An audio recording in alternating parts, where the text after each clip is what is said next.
Okay. Now let's discuss the numerical on this particular chapter. This chapter is already over. Whole theory I completed. So page number 98. Page number 98. Example number 4. And out of that I am just taking some question or some numerical number 1. Okay? चलते हैं?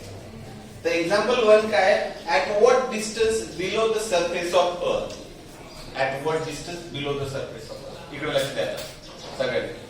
पहिले न्यूमेरिकलचा meaning समजून घ्या. ठीक आहे? आणि meaning समजला की मी तुम्हाला क्लिअर होतंय सगळं. समजा त्यांनी विचारले at what distance below the surface of earth?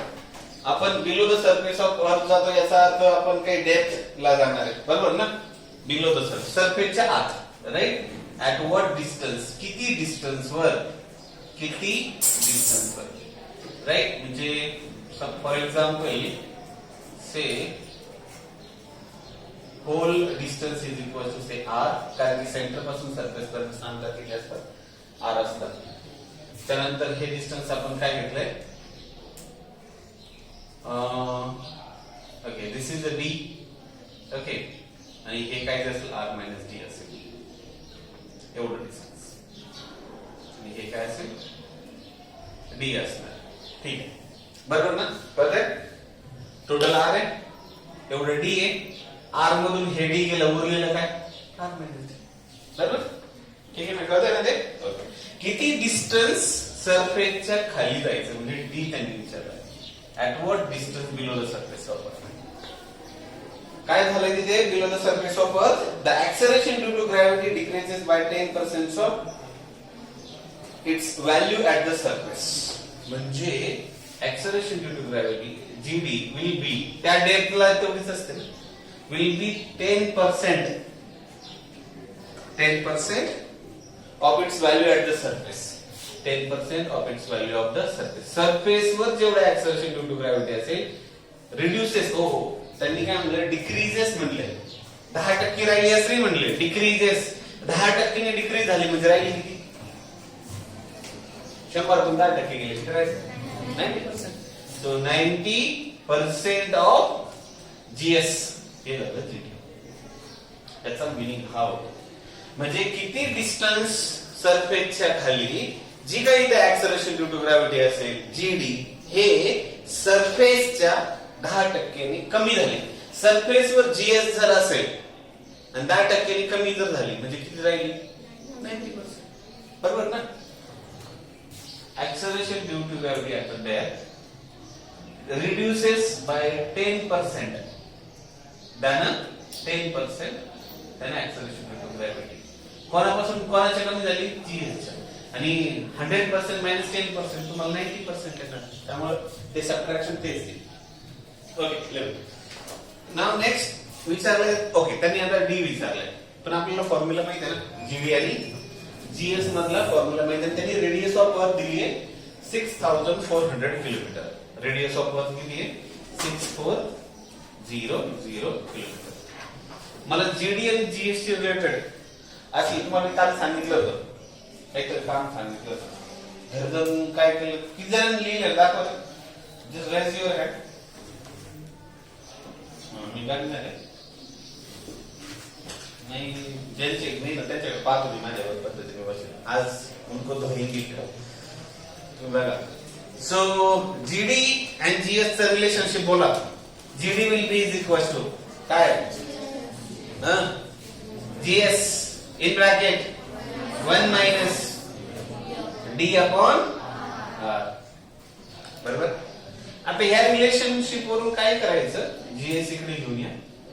GD divided by GS will be is equal to GS इकडे आला तिथं काय राहिलं फक्त 9 बाय 10 x0. बरोबर ना. बरोबर ना राईट. मग जीडी बाय जीएस आपला 9 बाय 10 असं का केलं कारण की आपल्याला हा फॉर्म्युला आहे ना. आणि या फॉर्म्युल्यामध्ये जीएस इकडे जर आणला GD divided by GS will be equal इकडे काय राहील 1 मायनस डी अपॉन आणि जी डी बाय जी ची किंमत आपल्याला ऑलरेडी भेटली आहे. किती आहे ती? 9/10. ही व्हॅल्यू काय करा? 9/10 टाका. ह्या व्हॅल्यू साठी 9/10. So 9 divided by 10 will be is equals to 1 minus d upon r. 1 minus d upon r. काय करा? मायनस d upon r इकडे घ्या, प्लस 9/10 तिकडे घ्या. काय होईल? इकडे d upon r will be equals to 1 minus 9/10. हा मायनस इकडे प्लस होईल, हा प्लस इकडे मायनस. ठीक आहे, बरोबर ना? Right, okay. आता हा फॅक्टर कसा सॉल्व्ह करायचा? Cross multiply. हा 1 म्हणजेच काय? 1/1 आहे. मायनस 9/10. क्रॉस मल्टिप्लाय त्याच्याच गुणाकार करतो आपण. Cross multiply 10 into 1 10 minus sign 1 into 9 9 divided by 10 into 1 10 10 minus 9 1 and 1 by काय राहिला तो 10. so 1/10 d upon r is equals to 1/. म्हणजे त्याने d कॅल्क्युलेट करायला लावलाय, बरोबर ना? r तिकडे जा, d तिकडे जाऊन काय होईल? so 1/10 multiplied by r. r ची किंमत किती दिली आहे? what is value of r? 6400. मग आपल्याला d will be is equals to 1/10 into 6004. Okay, व्यवस्थित लास्ट आन्सर महत्वाचा आहे. so d will be is equals to 1/10 into 6400. x0 गेला, x0 गेला, किती राहिले? 640. so d will be is equals to 640 kilometer and that is your answer of your question. The textbook मध्ये दिलेलं असेल बघा. आहे का तेवढंच आहे का? करा सॉल्व. हे लिहा ते solve. Next problem, second problem. Let me read the problem for you. If the earth were made of wood, जर समजा तुम्ही काय लावले असते, जर अर्थ जर समजा लाकडाची बनली तर असं तिथं म्हटलेलं आहे. Right? If the earth were made of wood, the mass of wooden earth would have been 10% as much as it is now. म्हणजे विदाउट चेंजिंग द डायमीटर. म्हणजे पूर्वी काय होती? पूर्वी समजा आपण अर्थ रॉकची बनली सध्याची, बरोबर? रेडियस 30 आहे, बरोबर? आणि आता कशाची बनवली अर्थ? इथे समजा रॉक आहे किंवा सॉलिड आहे. सॉलिड म्हणण्यापेक्षा रॉकच म्हणतात, रॉक स्टोन. आणि सध्याला जी काय म्हणतो आपण अर्थ वगैरे कन्सिडर करणार आहे ती काय कशाची म्हणली? वूडची, without changing its diameter or radius. ठीक आहे, पुढे काय दिलंय बघूयात प्रॉब्लेम मध्ये. Calculate the escape velocity from the surface of earth. Now tell me, what is the formula for the escape velocity? V is equals to square root of, फटाफट formula तुम्ही खाली लिहिले शीट म्हटल्यानंतर formula twice gm upon r. Okay, आता इथे त्यांनी wood ची density आणि स्टोन ची डेन्सिटी वगैरे त्यांनी देण्याचे मास दिलेला आहे त्यांनी. Okay, that's very good. समजा मास ऑफ रॉक इथं मी घेतो mr आणि इथे काय राहील? एस्केप वेलोसिटी समजा v डॅश घेऊया, that is equal to square root of twice of gm mass of earth in the form of wood. आणि त्यांनी दिले प्रॉब्लेम मध्ये mass of the wooden earth is 10% of mass of, we can say that earth in the form of rock. एवढं झालं problem भेटला. म्हणजे हे जर तुम्हाला जर स्टेटमेंट कळालं की mass of right now what if the earth is made up of wood, जर समजा लाकडाची जर अर्थ जर बनवली तर त्याचा मास काय असेल? आत्ताची जी अर्थ आहे त्याच्यात 10% असेल, असं त्या पहिल्या स्टेटमेंटचं मीनिंग आहे. कळालं?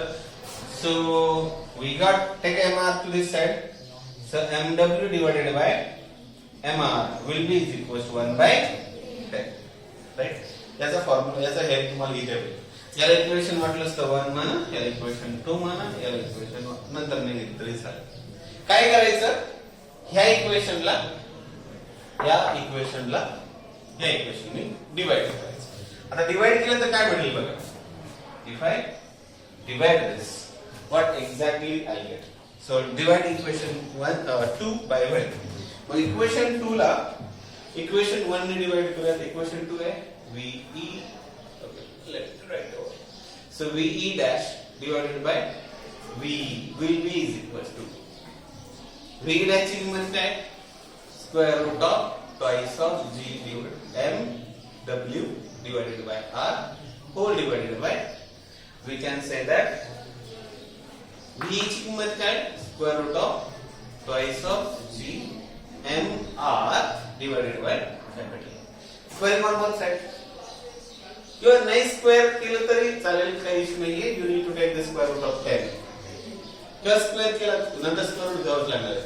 आता हे स्क्वेअर रूट मध्ये तर काय a upon b upon c upon d याचा इनवर्स होऊन जाईल. म्हणजे काय झालं, हा स्क्वेअर रूट ऑफ सगळ्या स्क्वेअर रूट मध्ये एका स्क्वेअर रूट मध्ये twice of g into mw divided by this r multiplied by काय येईल आता, r काय होईल, इनवर्स होईल. म्हणून r divided by twice of g m r.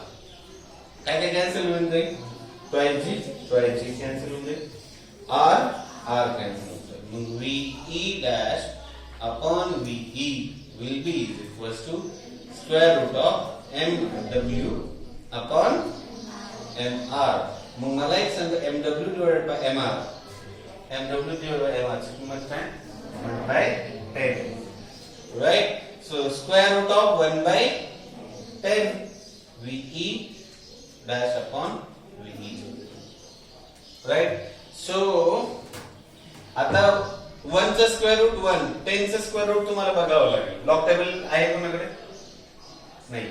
तुम्ही जर सेल फोन वर जरी कॅल्क्युलेट केलं तर रूट 10 ची व्हॅल्यू येईल, काय येईल, किंवा 1 by 10 आणि त्याचा परत स्क्वेअर रूट घ्यावा लागेल. इथं मग स्क्वेअर रूट इथे घेतले परत डिव्हिजन करावं लागेल, right. Limit as it is.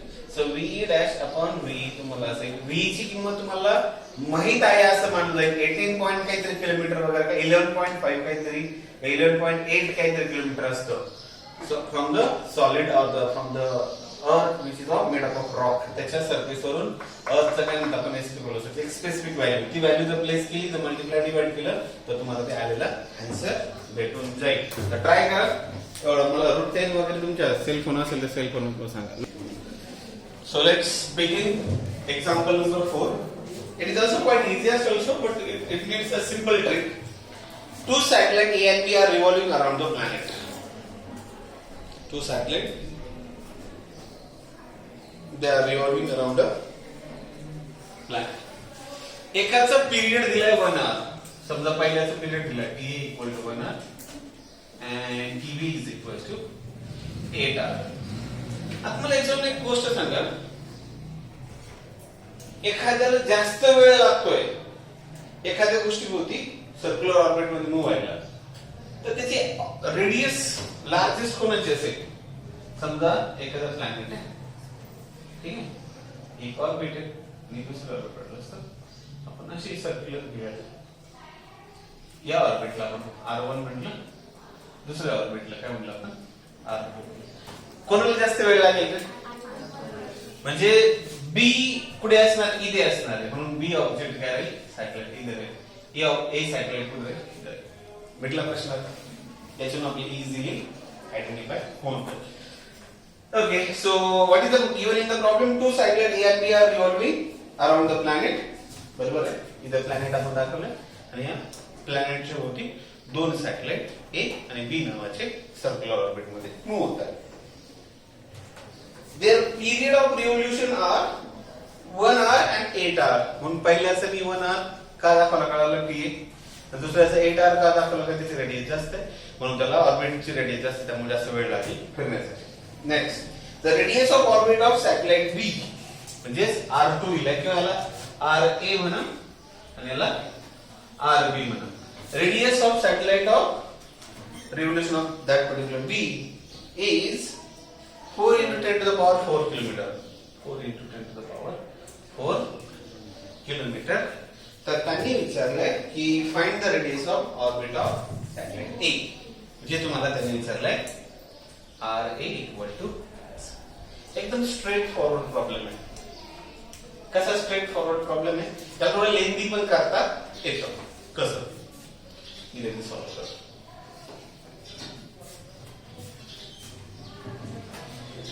बघा आपल्याला माहिती आहे T square is equal to 4 pi square R cube upon 0. हा फॅक्टर काय कॉन्स्टंट आहे. आर बदलला टी बदलणार आहे. पाय 3.14 चाराचे दोनाचे 4 होतात माहिती पण 4चे 8 काय झाले होतही असेल मला नाही पण मी इथं काय करतो आपण 4 4च राहणार. एम मास ऑफ अर्थ किंवा प्लॅनेट सेम राहणार. जी कॉन्स्टंट आहे सगळं कॉन्स्टंट. मग त्या कॉन्स्टंट साठी मी काय म्हणतो के म्हणतो. चालतंय. मग टी च्या ऐवजी पहिल्या प्लॅनेटचा पिरियड घेऊया. T A square will be equal to constant K. इथं आर च्या ऐवजी काय आर इज क्यूब. बरोबर. TB will be is equal to TB square will be is equal to K into R च्या ऐवजी RB क्यूब. आणि काय करा आता तुम्हाला RB शोधायचं सॉरी RA शोधायचं आहे. यांचं काय करा डिव्हिजन घेऊ आणि यांची डिव्हिजन जर घेतली तर काय भेटेल. इक्वेशनला 1 म्हणा इक्वेशन 2 म्हणा इक्वेशन 1 ला 2 ने डिवाइड करा. मग काय भेटेल बघा. TA square divided by TB square will be is equal to K into RA square upon K into RB square म्हणजे सॉरी क्यूब. बरोबर. मग आता आपला के के कॅन्सल झाला. मी इथं काय राहिलं TA square upon TB square. इथं काय राहिलं RA cube upon RB cube. Value सगळं प्लेस करून द्या. व्हॅल्यू सगळं प्लेस केलं तर काय भेटेल बघा. TA ची किंमत किती आहे 1. 1 चा काय झाला स्क्वेअर डिवाइडेड बाय TB ची व्हॅल्यू किती 8 चा square will be equal to RA cube. तो आपल्याला माहित नाहीये. RB ची व्हॅल्यू किती RB 4 into 10 to the power 4 त्याचा cube 4 into 10 to the power 4 त्याचा झालं राईट. सगळ्यात सिम्प्लिफाय करा या टर्म. ही टर्म सिम्प्लिफाय केली रिली गॉट दिस टर्म सिम्प्लिफाय जर केली तर काय भेटेल 1 चा स्क्वेअर 1 8 चा square 64 will be is equal to RA cube divided by 4 चा क्यूब काय असतो 64. 4 into 4 into 4 4 4 चा 16 16 4 चा 64. कळलं का. Okay well end 64 into 10 to the power 10 to the power 4 त्याचा क्यूब आहे. 10 to the power 4 त्याचा क्यूब आहे. आपल्याला एक formula a raised to m raised to n will be is equal to a raised to mn n into n. इथं काय राहील मग 10 to the power 4 into 3 म्हणजे किती 10 to the power. कळालं काय अडचण. हे सगळं तिकडे घेऊन जा. बरोबर. किती आलं इथं मग 1 ला हा फॅक्टर काय होईल मल्टिप्लाय होईल. So 1 into 64 into 10 to the power 12 64 into 10 to the power 12 divided by हा 64 right into sorry not equal to RA cube 64 64 cancel राहिला काय RA cube is equal to RA cube will be is equal to 10 to the power by so 10 to the power 12. दोन्ही साइडचा cube route घ्या. याचा cube route जर घेतलं तर काय होईल क्यूब रूट घेणं म्हणजे रेस टू काय करणं 1/3. स्क्वेअर रूट घेणं म्हणजे रेस टू काय करणं 1/2. फोर्थ रूट घेणं म्हणजे काय रेस टू काय करायचं 1/4. फिफ्थ रूट घ्यायचं म्हणजे रेस टू काय करायचं 1/5. मग आता याचा क्यूब रूट घ्यायचं म्हणजे काय करायचं याचं 1/3 करायचं. याचा क्यूब रूट घ्यायचं म्हणजे याचा रेस टू काय करायचा 1/3. आणि आपल्याला माहिती आहे रेस टू यांचं मल्टिप्लिकेशन. मग 3 into 1/3 so 3 into 1/3 काय राहिलं 1 म्हणजे काय झालं इथं 3 3 कॅन्सल. सो राहिलं इथं अरे इथं काय झालं 10 raised to 12 divided by 3 बरोबर ना. कारण की कसं 12 into 1/3 12 1 जा 12 3 1 जा 3 3 4 जा 12. So 4 ones are 4. 4 divided by 1, 4. ठीक है आला? RA is equals to 4 kilometer. Answer काय बघा बरं? आंसर तेच आहे का? Answer 1 into 10 to the power 4. Oh, sorry. 10 raised to 4. Sorry. 10 raised to 3 होता 3 4 आहे. 10 to the power 4 किलोमीटर. म्हणजे 1 into 10 to the power 4. ते तुमचं.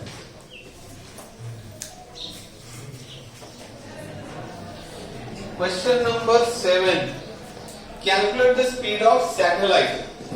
आता सॅटेलाइट नेहमी प्लॅनेटचे होती कोणत्या ऑर्बिट मध्ये इलेक्ट्रिकल फिरतो पण आपण सर्क्युलर मानायचा. सर्क्युलर वेलोसिटी कोणती असते एखाद्या प्लॅनेटची होती क्रिटिकल हॉरिझॉन्टल वेलोसिटी ती तुम्हाला शोधायची. Calculate the value of so calculate the speed of satellite in an orbit at a height h. h is equal to दिलाय 1000 kilometre. Right. Convert it into the 1000 म्हणजे 10 to the power 3 kilometre. Kilometre to metre करायचं त्याला परत 1000 ने multiply करायचं त्याला किलोमीटरचं metre. बरोबर ना. 1000 मीटर म्हणजे किती? 1 किलोमीटर. मग 10 टू पॉवर 3 त्याला 1000 ने multiply. So this is h. हे कन्वर्जन फॅक्टर मी ऑलरेडी खूप वेळेस एक्सप्लेन करून झालेले. Earth surface from the earth surface. Okay so ठीक आहे.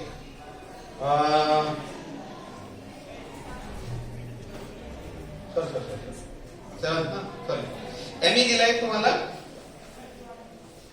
ME is equals to 5.98 into 10 to the power 24 kg and radius of earth दिली 6400 किलोमीटर म्हणजे 6.4 into 10 to the power 6 meter.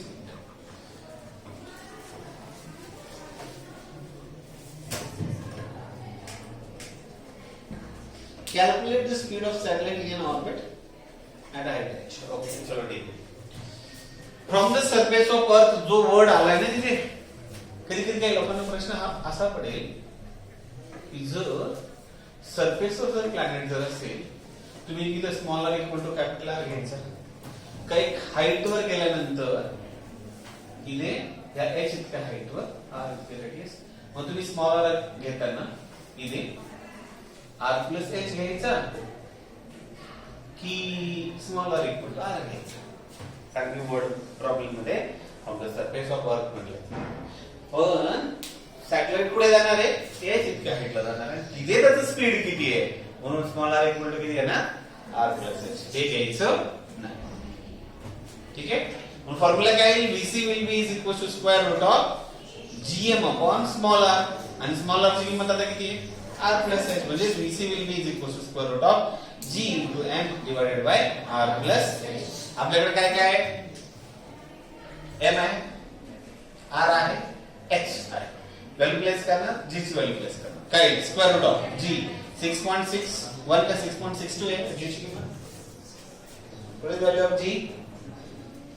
6.67 into 10 to the power minus 11. एखाद्या माणसाच्या दुसऱ्या problem मध्ये असेल ती व्हॅल्यू बघा. राइट. ही व्हॅल्यू आहे. मास किती आहे? What is the mass of अर्थ? दॅट इज 5.98 ला 6 मानून टाका किंवा डायरेक्ट 5.98 टाकलं तरी चालेल.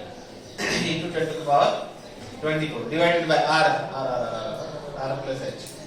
r किती आहे? 6.4 into 10 to the power 6 plus h 10 to the power 6 म्हणजे काय? 1 into 10 to the power 6. बरोबर. 6.67 into 5.98 डायरेक्ट करावं लागेल. करून बघूया. 6.67 into 5.98 डायरेक्ट मल्टिप्लिकेशन करावं लागेल. सेल पण यूज करा किंवा तुम्ही तुमचं कॅल्क्युलेशन यूज करू शकता. कसं? 8 7 जा 56 5 रिमाइंडर. 8 6 जा 48 48 plus 5 53 5 रिमाइंडर. 8 6 जा 48 48 plus 5 again 53 right plus 9 7 जा 63 9 7 3 63 6 remainder.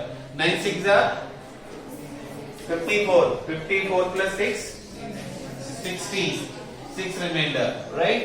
9 6 जा again 54 plus 6 60 plus नहीं ठीक है. कैल्सी आपल्याला आयटम पेपर में थोड़ी ना कैल्कुलेट करना है. आपण हेच मेथड करा.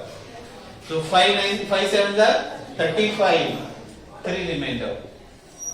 5 6 are 30, 30 plus 3 33, 3 remainder. 5 6 are 30 plus 3 33. 6 6 8 8 9 3. Decimal point that is 1 2 3 4. 1 2 3 4. 39.8866. बरोबर. मग आता यांचं मल्टिप्लिकेशन आलं. आज बघून प्रोसेस आहे पुढची. Square root of 39.8866 divided by, okay, but into 10 to the power काय येईल? -11 प्लस 24 प्लस 13. 13 आणि 11 कसं? बरोबर ना? राईट. आणि 6.4 यातून इथून 10 टू द पॉवर 6, इथून 10 टू द पॉवर 6 बाहेर कॉमन घेतलं तर ब्रॅकेट मध्ये इथे काय होईल? 6.4 plus 1 7.4 into 10 to the power 6. मग आता 39.8866 ला 7.4 ने डिवाइड करायचं. ते डिवाइड केल्यानंतर हा 10 to the power 6 वरती गेला -6 होईल. मग काय राहील इथे?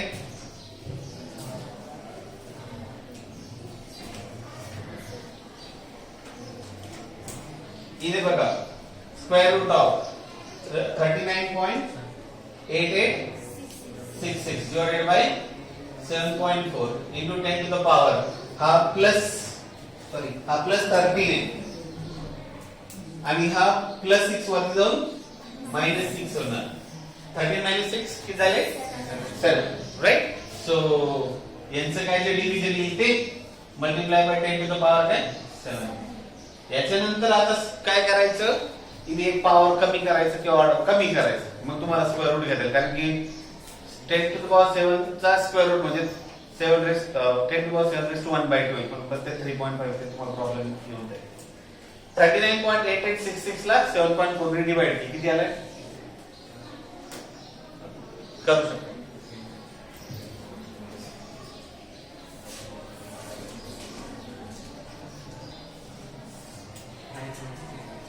5.39 डबल, ओके, 5.39 लिहा.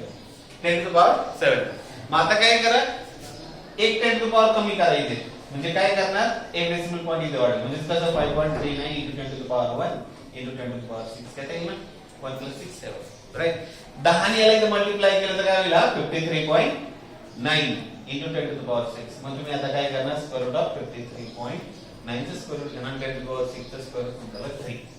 कसं काय? 10 to the power 6 चं square route 3, 10 to the power 6 चं स्क्वेअर रूट म्हणजे 1/2 रेस्ट टू 1/2 ना. स्क्वेअर रूट म्हणजे एखाद्या नंबरचं स्क्वेअर रूट म्हणजे काय? हे रेस्ट टू 1/2. 2 1 जा 2, 3 जा 10 to the power 3 आला. आणि 53.9 चं स्क्वेअर रूट काय येतं? बघा, 53.9 चं स्क्वेअर रूट प्रॉपर्ली करा. आन्सर होईल 53.9 चं स्क्वेअर रूट 7 पॉइंट समथिंग यायला पाहिजे. 7.34. That is the answer. So 7.34 into 10 to the power 3 meter per second. So this is the answer of your question.